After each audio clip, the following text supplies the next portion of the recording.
تبلیغ پوری خواب سے چل رہی ہے. اچھا، اور تبلیغی اس پہ اعتراض کریں. یہ پوری کی پوری تبلیغ مولانا الیاس رحمۃ اللہ کو خواب میں سکھائی. جاؤ ان کے ملفوظات پڑھو. یہ پوری ترتیب خواب میں ان کو پتہ چلی. اور فرماتے ہیں کہ اللہ نے مجھ پہ یہ علوم خواب میں کھولے، اور آپ دعا کرو کہ مجھے نیند زیادہ آئے تو مجھ پہ اللہ اور بھی راز کھولے گا.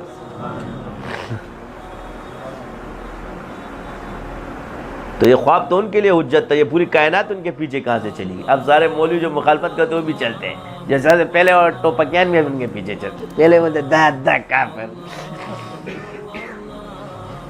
تو ان کو اللہ نے کیا دکھایا تھا؟ مولانا الیاس رحمۃ اللہ کو 3 باتیں فرمایا. راستے پہ چلتے رہو. پہلے لوگ تمہاری مخالفت کریں گے، پھر خاموشی اختیار کریں گے، پھر تم سے محبت کریں گے، پھر تمہاری راہ پر چلیں گے.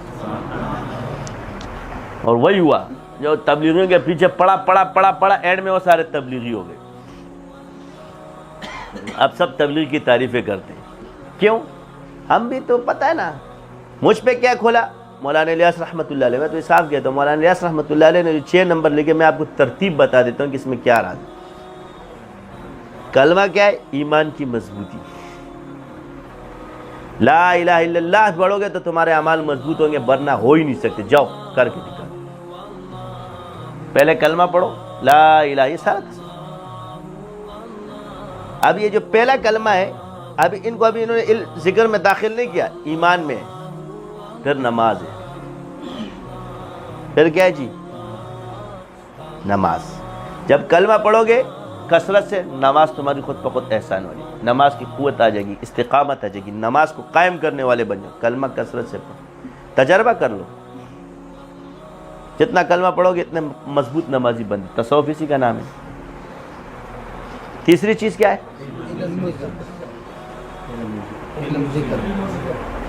علم و ذکر. سمجھ آئی؟ علم اور ذکر، یعنی وہ عبادات جو ہر وقت آپ کے ساتھ رہتی ہے، اس کو نمبر وار لکھنا شروع کیا. کلمہ، نماز، علم، ذکر. پھر کیا ہے؟ اکرام مسلم. یعنی اکرام مسلم کیا ہے؟ علم و ذکر کے بعد ہے. یعنی آپ پہ خدمت خلق فرض ہو گئی، تو مولوی پہ تعلیم اور تعلم اور اس کو تربیت کرنا اور ذکر کرنا. اب ان تمام چیزوں کے بعد اخلاص نیت آ رہا ہے. حالانکہ آپ سے سوال کیا جا سکتا ہے کہ جی اخلاص نیت تو پہلے ہونا چاہیے، یہ اخلاص نیت 4تھے نمبر پہ کہاں سے آ گئی؟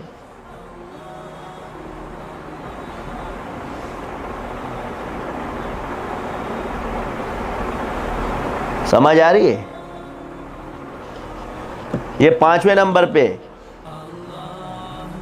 اخلاص نیت اکرام مسلم کے بعد ہے. کیوں؟ جب آپ کی نیت خراب ہوگی، کب؟ جب لوگ آپ کو برا بلا کہیں گے، پتھر ماریں گے، ڈنڈے ماریں گے، تو اب نیکی چھوڑ دے گا. تو کہ نہیں، ادھر اب اللہ کی رضا رکھنا. حفاظت کے لیے نیت کو خراب مت کرنا. جو کرنا اللہ کے لیے کرنا. جب یہ مضبوط ہو جائے تو پھر دعوت و تبلیغ کرنا.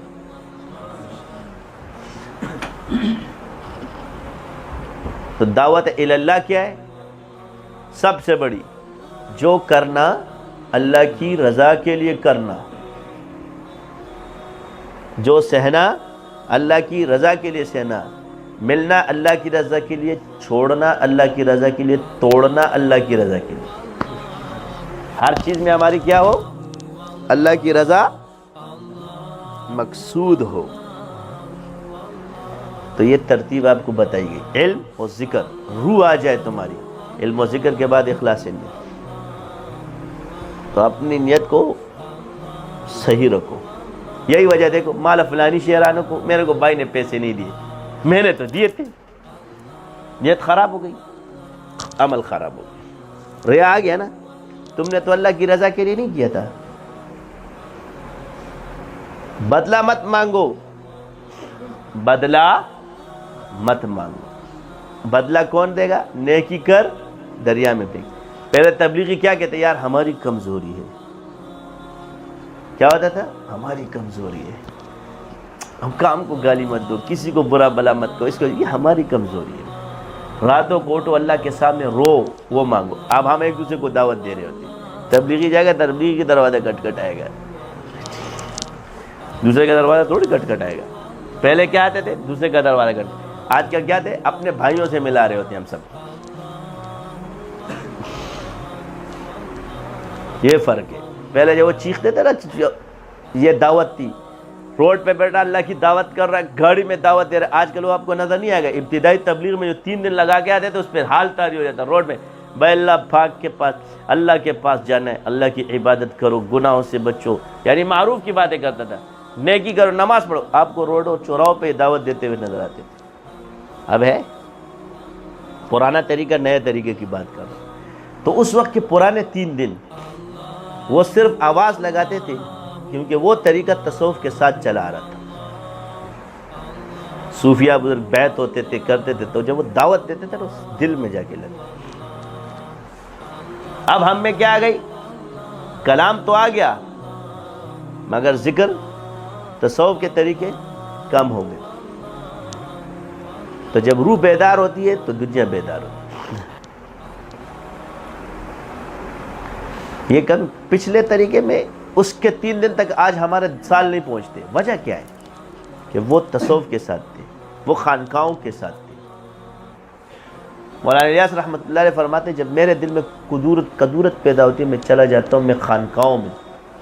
یہ بانی فرما رہے ہیں، اس کو دور کرنے کے لیے میں خانقاہوں میں جاتا ہوں۔ اور آج کا کیا کہتے ہیں؟ خانقاہ کیوں جاتا ہے؟ یہ پرانے نہیں کہتے، نئے کہتے۔ بڑے بزرگ ان باتوں کو نہیں، چھوٹے چھوٹے جو ہوتے ہیں علاقائی ویسے، تو بھائی تم اپنے حال پہ رہو، دوسروں کو مت چھیڑو۔ اب وہ آتے نا اکثر یہ کہتے تھے، تو کمزوری کہاں گئی؟ اس کے لیے اس کا کام مقصد ہے، آپ لوگ اعتراض مت کرو، کہتے یار یہ مدد، وہ اپنے کام میں ایسا جتا رہے کہ بس اس کو اپنے کام کے علاوہ دوسرا کام افضل نظر نہ آئے، تبھی تو کام ہوگا۔ اگر وہ تیرے کام کو افضل سمجھے گا تو تو کام تھوڑی کرے گا۔ تو ان کے ہاں اگر وہ تبلیغ کو افضل سمجھتے ہیں تو ان کا یہ اس لیے تو پھیل بھی رہا ہے، کیونکہ اس میں ان کا جنون ہے۔